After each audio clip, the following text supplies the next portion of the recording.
स्वागत करते हैं।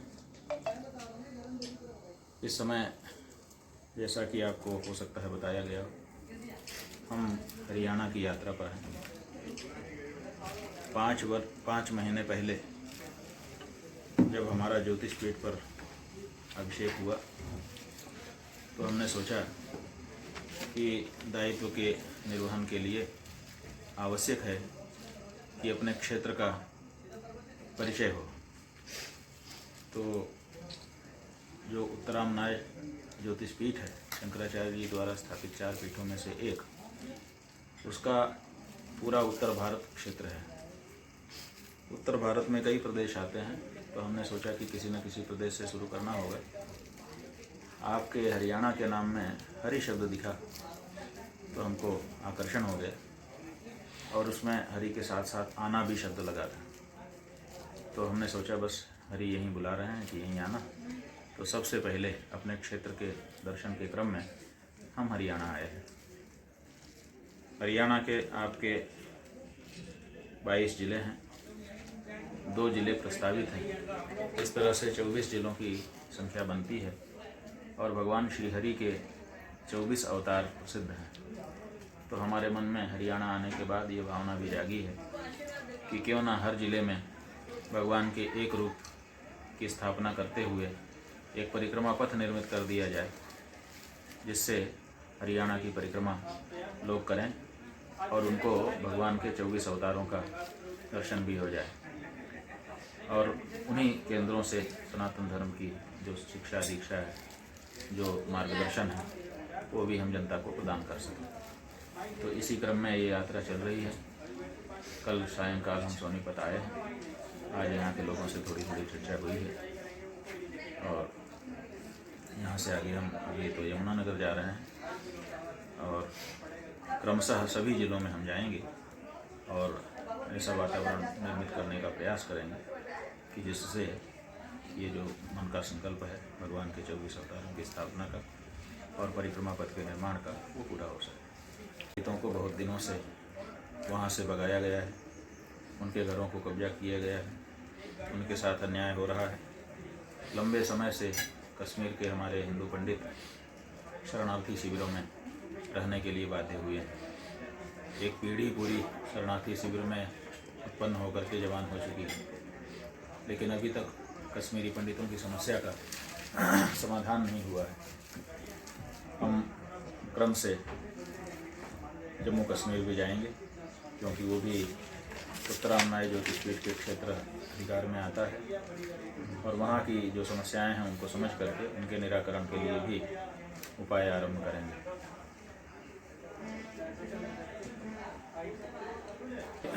समस्या का समाधान तभी सुझाया जा सकता है जब समस्या को ठीक से समझ लिया जाए। तो हम वहाँ स्वयं जाएंगे, जा करके समस्या के सूक्ष्म बिंदुओं को भी समझने का प्रयास करेंगे। किसी एक फार्मूले के तहत बड़ी समस्याओं का समाधान नहीं होता। उनमें देखना पड़ता है कि कहाँ कहाँ क्या क्या समस्या आ रही है, उन सब पर काम करना पड़ता है।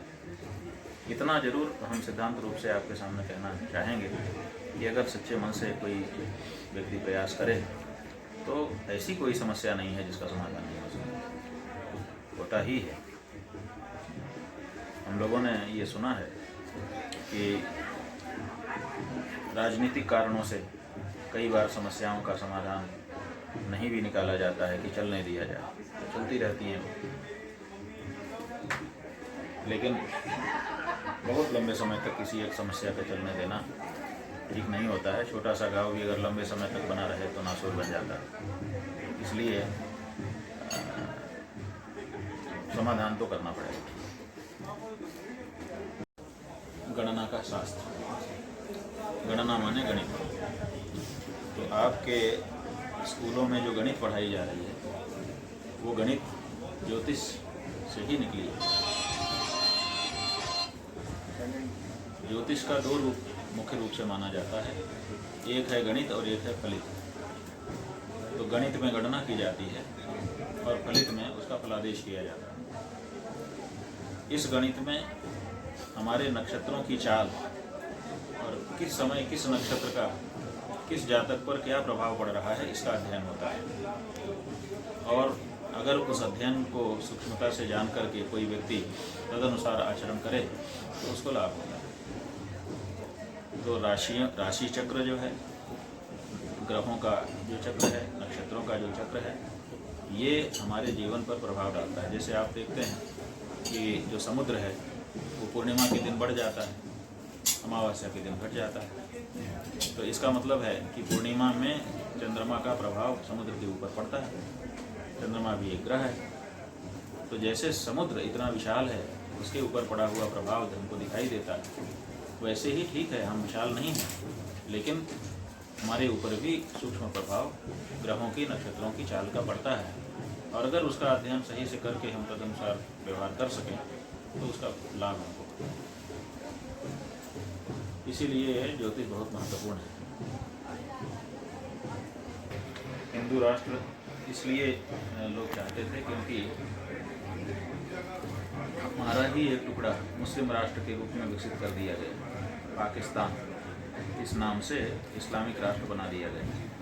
तो लोगों ने कहा जब एक टुकड़ा इस्लाम बन गया तो फिर बाकी जो बचा है उसको हिंदू राष्ट्र बन जाना चाहिए। तब से ही ये बात चल रही है, कोई नई बात नहीं है।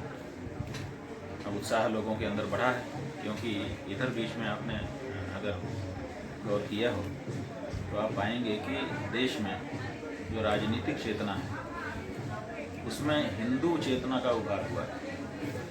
हिंदू राजनीतिक दृष्टि से जागरूक ज़्यादा हो गए हैं और हिंदुओं के जागरूक होने का परिणाम है कि वो पार्टी जो हिंदुओं के साथ खड़े होने के लिए अपने आप को दर्शाती थी वो इस समय सत्ता में है। इससे हिंदुओं का जो राजनीतिक अंश है वो उत्साहित हुआ है कि अगर हम हिंदू चेतना जगा करके सत्ता पर स्थापित हो सकते हैं तो फिर और आगे बढ़ें। सत्ता तो मिल गई, अब सत्ता के बाद क्या करेंगे? तो सत्ता के बाद जो कुछ करना है उसी में एक ये बात है कि हिंदू राष्ट्र बनना चाहिए। जहाँ तक हमारे अपने विचार का प्रश्न है इस संदर्भ में, हम इसका खंडन नहीं करते हैं। कोई बनाना चाहे तो अच्छी बात है, उसका अपना विचार है।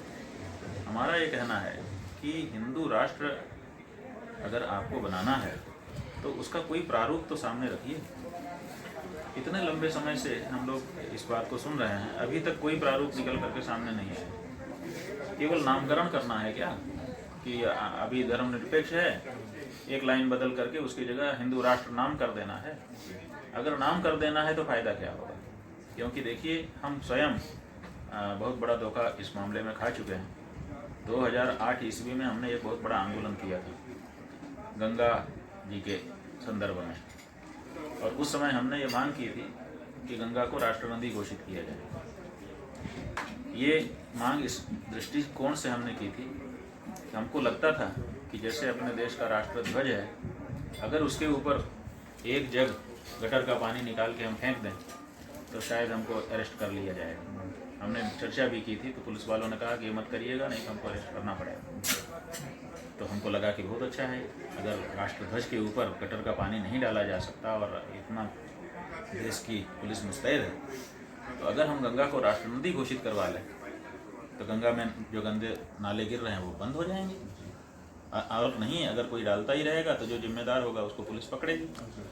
तो हमने उस समय, हमारी उम्र इतनी नहीं थी, उतना समझ नहीं थी, उत्साह में आके हमने बड़ा आंदोलन किया और यही मांग की। और हमारी मांग 4 नवंबर 2008 को तत्कालीन प्रधानमंत्री मनमोहन सिंह ने मांग ली। गंगा को राष्ट्र नदी घोषित कर दिया गया। लेकिन आप देखिए कि 2008 से 2023 ईस्वी सन आ गया, गंगा जी में उस घोषणा के बाद से 1 लीटर गंदा पानी जाने से नहीं रोका गया। लाखों लीटर गंदा पानी आज भी धड़ल्ले से गंगा के आंचल में गिर रहा है। तो क्या फ़ायदा हुआ हमको?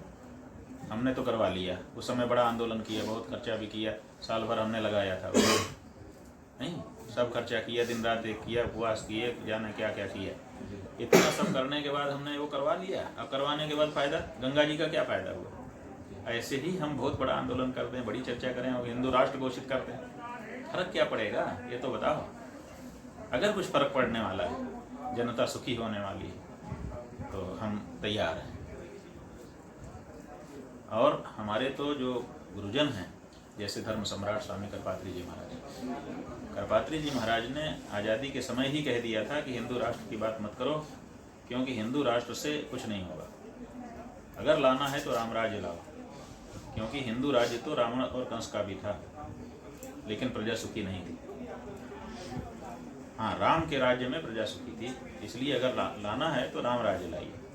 तो हम लोग राम राज्य की वकालत आज भी करते हैं, कामना करते हैं कि राम राज्य आए जिसमें सब प्रजा सुखी हो। हिंदू राष्ट्र से सुखी हो जाएगी इसकी कोई गारंटी नहीं है। कहेंगे ये तो अच्छी चीज़ नहीं है। हमारा जो हिंदू परिवार है वो संयुक्त परिवार रहा है।